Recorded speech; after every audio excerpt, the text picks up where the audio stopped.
بسم اللہ الرحمن الرحیم ایاک نعبد و ایاک نستعین۔ میں آج آپ سب کو یہاں خوش آمدید کہتا ہوں میری افطاری پہ۔ میں پیر ماجد صاحب آپ کی اور آپ کی ٹیم کو سب کو آپ کو بھی خوش آمدید کہتا ہوں۔ ہمارا یہ جو افطاریوں کا مقصد یہ کیا، اس کے پیچھے کیا ہے؟ ایک تو آپ سب یہاں آئیں افطاری کریں، آپ سب کو مجھے موقع بھی ملتا ہے دیکھنے کا، ملنے کا، کیونکہ اتنا آسان نہیں ہوتا ہے میرے لیے باہر نکلنا اور لوگوں سے ملنے کا۔ اب آرام سے سننا میری بات، چپ کر کے سنیے۔ میرا کوشش یہ ہے کہ آپ سب کو میں آپ کی تربیت کروں، کیونکہ آپ میرے کارکن ہیں، اور میں جو چاہتا ہوں کہ میرے کارکن سب لیڈر بن جائیں، یا آپ سب لیڈر بن جائیں۔ اور میں آپ کی تربیت ایسے کرتا ہوں کہ آپ کو سمجھاؤں لیڈر ہوتا کیا ہے، اور آپ یہ سارے جتنے بھی یہاں لوگ بیٹھے ہیں، آپ وہ لوگ ہیں اللہ جن کو کہتے ہیں میری سب سے عظیم مخلوق، اشرف المخلوقات، وہ مخلوق جس کے سامنے اللہ نے فرشتوں کو حکم کیا کہ ان کے ساتھ اس انسان کے سامنے جھکو،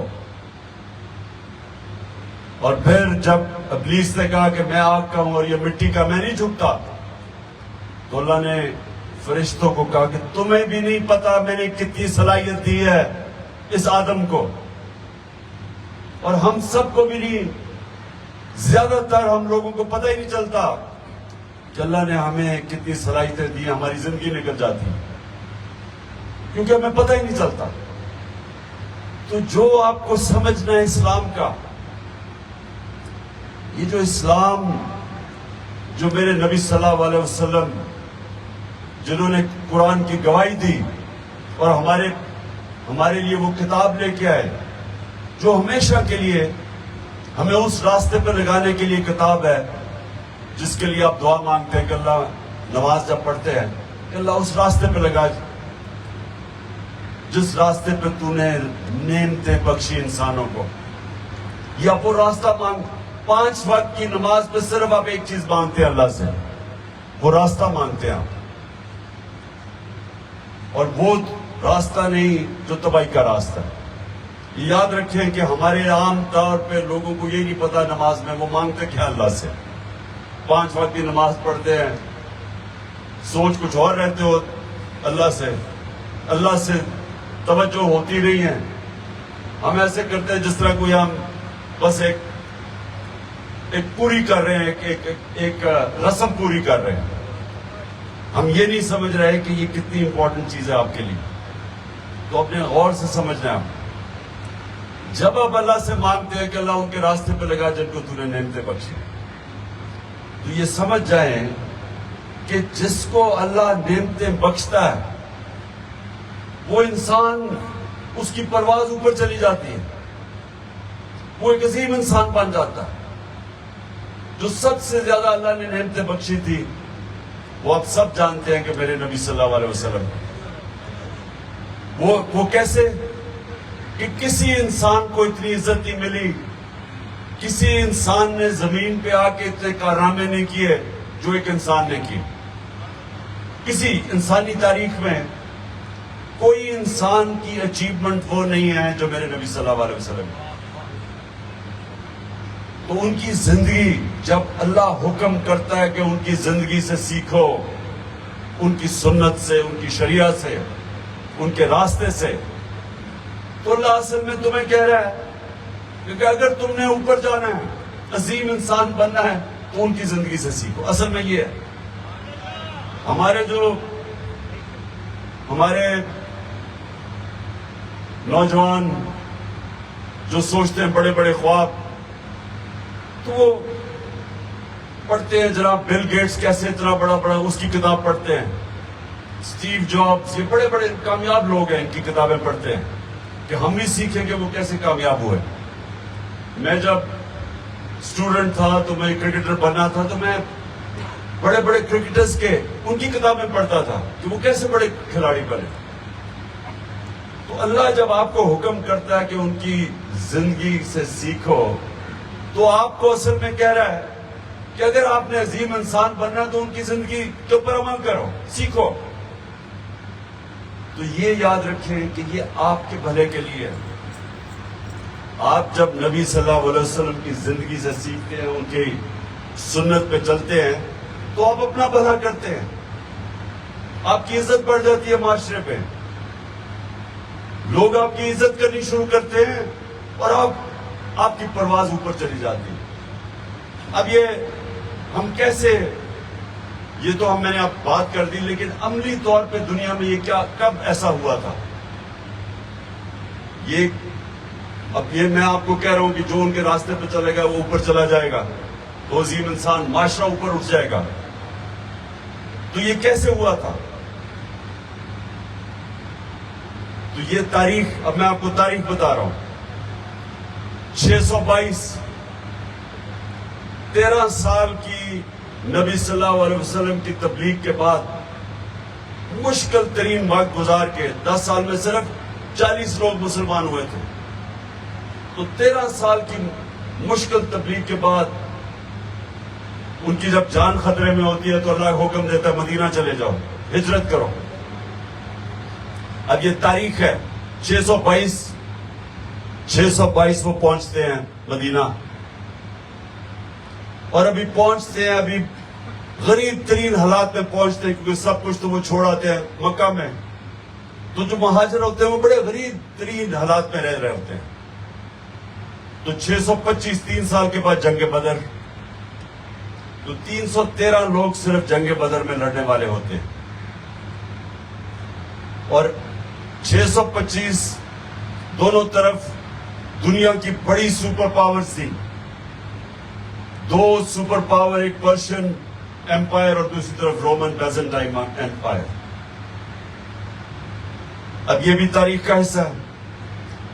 جو دنیا تھی بٹی ہوئی تھی 2 بڑی بڑی پاورز کے نیچے،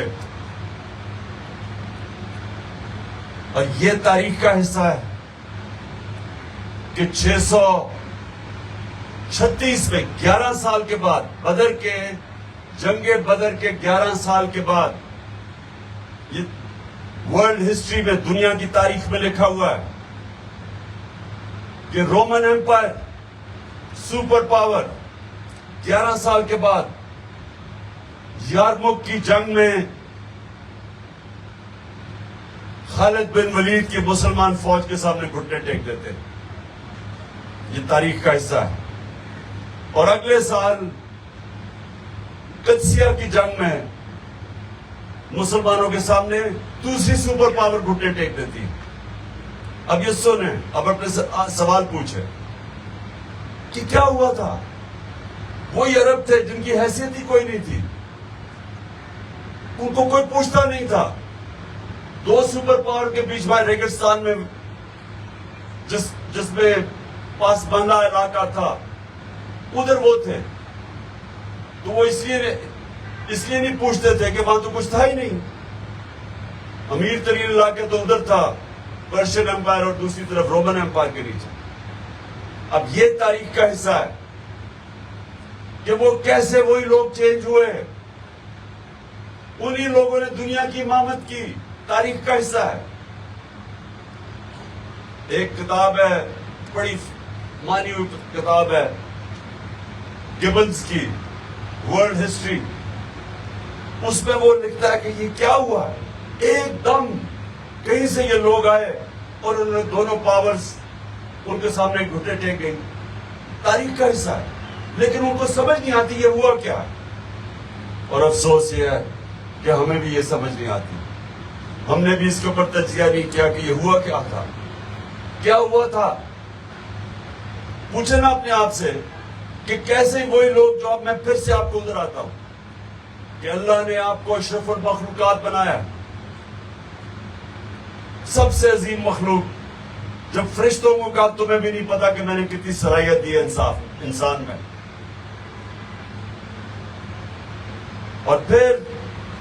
اور اسی کو مولانا رومی جو مجھے بڑی اس کی چیز پسند ہے، وہ کہتا ہے اللہ نے جب تمہیں پر دیے ہیں کیوں زمین پہ چونٹیوں کی طرح رینگ رہے ہو؟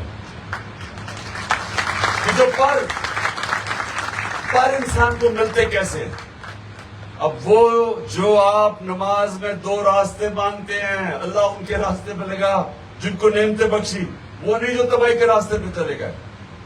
تو یہ جو 2 راستے ہیں، ایک ہے آپ کی عظمت کا راستہ، دوسری آپ کی تباہی کا راستہ۔ دوسرے راستے میں باوجود کہ اللہ نے ہمیں پر دیے وہ انسان چونٹیوں کی طرح رینگتا ہے۔ اور جو مشکل راستہ، یہ یاد رکھیں آپ جو مانگتے ہیں سیدھا راستہ، مشکل راستہ ہے، کیونکہ وہ نبی صلی اللہ علیہ وسلم کا راستہ ہے۔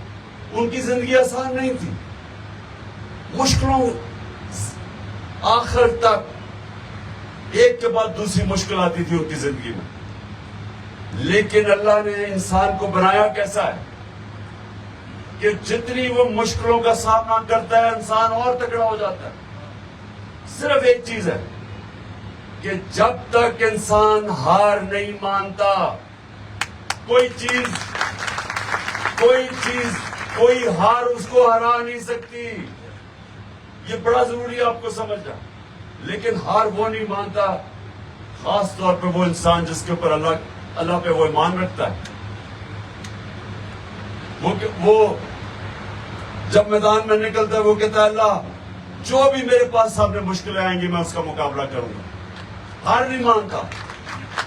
تو یہ جو آپ کو سمجھنے کی بات ہے، اوپر جانے کا میں آپ کو بتا رہا ہوں، آپ کی لیڈر آپ کیسے بنیں گے۔ لیڈر آسان راستہ لے کے نہیں بنتا، کیونکہ وہ جب آپ نبی صلی اللہ علیہ وسلم کا راستہ مانگتے ہیں تو آپ تو ان کی زندگی دیکھ رہے، جب سے نبوت ملی اور جب وہ دنیا سے گئے وہ مشکل راستے تھے، وہ ہر وقت ان کو مشکلوں کا سامنا کرنا پڑتا، لیکن مشکلوں نے ان کو طاقت دے دی۔ جب آپ مشکلوں کا سامنا کرتے ہیں آپ اور طاقتور ہو جاتے ہیں۔ اللہ نے آپ کا جسم ایسا بنایا، ہمیں ایسا بنایا انسانوں کو کہ جب ہم آرام کی زندگی گزارتے ہیں، جب ہماری زندگی میں چیلنج کوئی نہیں ہوتا، انسان ایسے ہوتا ہے بوڑھا ہونا شروع ہو جاتا ہے۔ جب انسان کی زندگی میں مشکلات یا چیلنجز ختم ہوتے ہیں وہ بوڑھا ہو جاتا ہے۔ کئی لوگ آپ دیکھیں گے گورنمنٹ سروس میں جاتے ہیں، ریٹائر ہوتے ہیں، جیسے ہی ریٹائر ہوتے ہیں بیچارے ایک دم ضعیف ہو جاتے ہیں۔ جب زندگی میں آپ کا چیلنج ہی ختم ہو جاتا ہے، یا یہ آپ آزما لیں اپنے جسم سے، آپ ایکسرسائز کرنا چھوڑ دیں آپ کا جسم کمزور ہونا شروع ہو جائے گا۔ آزما کے دیکھ لیں، آپ ایکسرسائز کریں، آپ بوڑھے بھی، آپ کی عمر بھی بڑھتی جائے گی اور آپ کو اللہ بوڑھا نہیں کرے گا، کیونکہ آپ نے اپنے جسم کو ایکسرسائز کرتے ہیں۔ اسی طرح جب ذہن ہے، جتنے آپ چیلنجز ذہن کا لیتے رہیں گے اتنا آپ تکڑے ہوتے جائیں گے۔ روزوں کے اوپر ایک ریسرچ میں پڑھ رہا تھا، مغربی ایک اخبار نے ریسرچ لکھی روزوں کے اوپر۔ اس نے کیا کہا؟ اس نے کہا اللہ نے انسان کا جسم ایسا بنایا ہے، جب وہ جسم کو مشکلوں میں ڈالتا ہے تو اللہ نے جسم کے اندر ایک ایسی چیزیں، کیسے کیمیکلز ہیں، وہ آ کے پھر لڑتے ہیں جسم کو کی حفاظت کرنے کے لیے۔ جب ایک جسم آپ کا، جب آپ کھانا نہیں کھاتے تو جسم کو مشکل میں ڈالتے، آپ ورزش بھی کرتے کھانا نہیں کھاتے، تو اللہ نے جسم میں ایک ایسے کیمیکلز چھوڑے ہوئے ہیں جو نکل کے پھر لڑتے ہیں جسم کو بچانے کے لیے۔ اللہ نے جسم ایسا بنایا ہے تو وہ جسم کو بچانے کے لیے وہ پھر پوری کوشش کرتے ہیں، اور وہ پھر آپ کی جس کو کہتے ہیں امیونٹی سسٹم، جو بیماریوں سے روکتا ہے آپ کو، وہ آپ کا امیونٹی سسٹم اور تگڑا کر دیتا ہے۔ تو روزوں کو یہ مغربی اخبار کہہ رہا ہے کہ اس کا فائدہ کیا ہے کہ وہ انسان کا امیونٹی سسٹم بہتر کرتا ہے، یعنی ہمیں بیماریوں سے بچاتا ہے۔ بجائے یہ سمجھے کہ ہم روزہ نہیں رکھیں گے، ہم کب کھانا نہیں کھائیں گے، ہم کمزور نہیں ہوتے، اصل میں جسم اندر سے مضبوط ہو جاتا ہے۔ اسی طرح آپ کا ذہن ہے، جب تک آپ اپنے آپ کو بڑے بڑے چیلنجز دیتے رہیں گے. جس طرح علامہ اقبال نے کہا کہ ستاروں کے آگے جہان اور بھی ہیں, ابھی عشق کے امتحان اور بھی ہیں. مطلب یہ کہ جب آپ ایک مرحلے پہ پہنچتے ہیں تو وہ رکتے نہیں ہیں, پھر اپنے آپ کو ایک اور چیلنج کرتے ہیں, پھر اور چیلنج کریں, اور انسان اور اوپر جاتا رہتا ہے. میں جب کھلاڑی تھا تو میں ٹیم میں آیا, 18 سال کا تھا, انہوں نے مجھے فیل ہو گیا, ٹیم سے نکال دیا باہر. 4 سال لگے مجھے واپس ٹیم میں آنے میں. سنے ایک منٹ, چپ. اس نے کہا کہ مجھے ٹیم سے نکال دیا, مذاق اڑایا میرا. میں واپس آیا, میں نے پھر اپنے آپ کو ٹارگٹ سیٹ کیا کہ میں ٹیم کا سب سے بہتر آل راؤنڈر بنوں گا. 2-3 سال کے بعد بن گیا. پھر میں ایک کچھ سنا نہیں, ابھی میں بات کی چھوڑ کر. اس کے بعد میں نے کہا, پھر ایک اور ٹارگٹ سیٹ کیا کہ میں دنیا کا سب سے اچھا آل راؤنڈر بنوں گا. پھر اور محنت کرنی پڑی. وہ ایک چند سالوں کے بعد وہ بھی وقت آیا, میں بن گیا. پھر میں کپتان بن گیا. پھر میں نے کہا میں پاکستان کو دنیا کی ٹاپ ٹیم بناؤں گا. مسلسل اپنے آپ کو چیلنج بڑھاتا گیا, کبھی رکا نہیں کہ ہاں چلو جی اب تو میں بن گیا ہوں, چپ کر کے اب آرام کروں. دنیا میں یہ کوئی چیز نہیں ہے, اگر آپ نے جو اشرف المخلوقات اللہ نے جو آپ کو طاقت دی, اگر وہ اس پہ پہنچ رہے ہیں تو مسلسل اپنے آپ کو چیلنج کرتے رہے. مجھے جب امن کا وقت آ جاتا ہے تو میں اپنے آپ سے پوچھتا ہوں کہ میں کیا غلط کر رہا ہوں, میری زندگی کیوں آسان ہو گئی ہے. میں اپنے سے سوال پوچھتا ہوں, اس کا مطلب میں کوئی غلط کر رہا ہوں کہ میری زندگی آسان ہو گئی.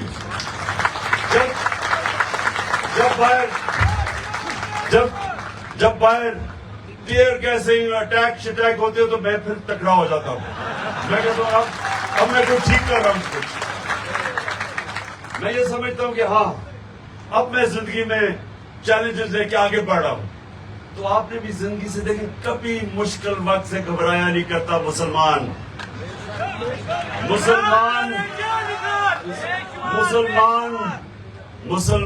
جب کہتا ہے لا الہ الا اللہ تو وہ ایک دعویٰ کرتا ہے کہ اللہ تیرے سوا کوئی نہیں ہے جھکنے کے قابل. بڑا دعویٰ ہے, لیکن ہوتا کیا ہے کہ وہ دعویٰ کر کے اور پھر کبھی پیسے کے بت کے سامنے جھک جاتا ہے, کبھی خوف کے بت کے سامنے, کبھی اپنی میں کے اپنی انا کے سامنے جھک جاتا ہے. یہ سارے قسم کے یہ شرک ہے.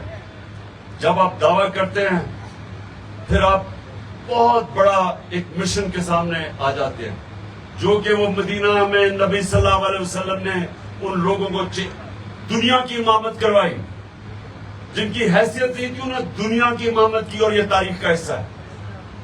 کہنے کا جب آپ اللہ ہمیں حکم کرتا ہے کہ نبی کے راستے پہ چلو تو ہم سب وہ کر سکتے ہیں, لیکن ہمیں اس راستے پہ چلنا ہے جس کی 5 وقت کی آپ نماز پڑھتے ہیں, کہ اللہ اس راستے پہ لگا.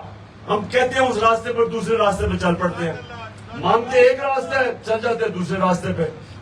تو جو راستہ ہے عظمت کا, یہ یاد رکھنا, آج بڑی خاص ایک رات ہے, اس میں دعا کرنا. جب نماز پڑھیں تو اور چیزیں نہ سوچنا, اپنا ذہن فوکس کرنا اللہ کے سامنے, اس سے مانگنا دل سے کہ اللہ مجھے وہ نبی کا راستہ چاہیے جو عظمت کا راستہ ہے, اور وہ راستہ نہیں جو ابھی قدم کا بات نہیں, اور دوسری طرف وہ راستہ نہیں ہے جو تباہی کا راستہ ہے کہ کہتے ہیں اللہ لا الہ الا اللہ اور ہر بت کے سامنے جھک جاتے ہیں.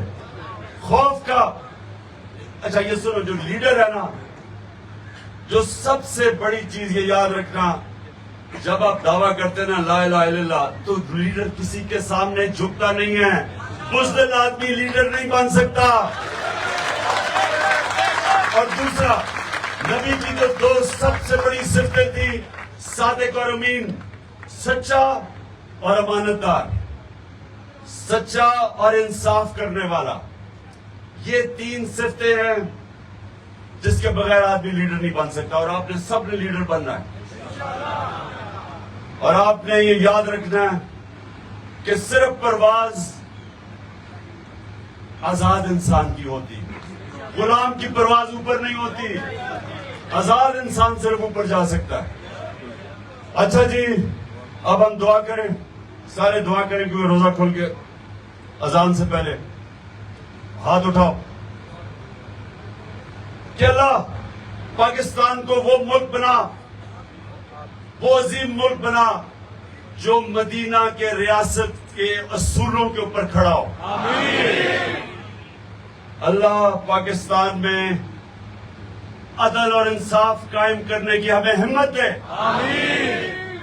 اور اللہ ہمارے ملک میں کوئی انسان جو بھی اس کا دین ہو، مسلمان ہو، ہندو ہو، سکھ ہو، مسیح ہو، جو بھی ہو، کوئی ہمارے ملک میں انسان بھوکا نہ سوئے۔ اور یہ خاص طور پہ پختونخوا اور قبائلی علاقے سے جو لوگ آئے ہوئے نا یہاں، میاں والی کے بھی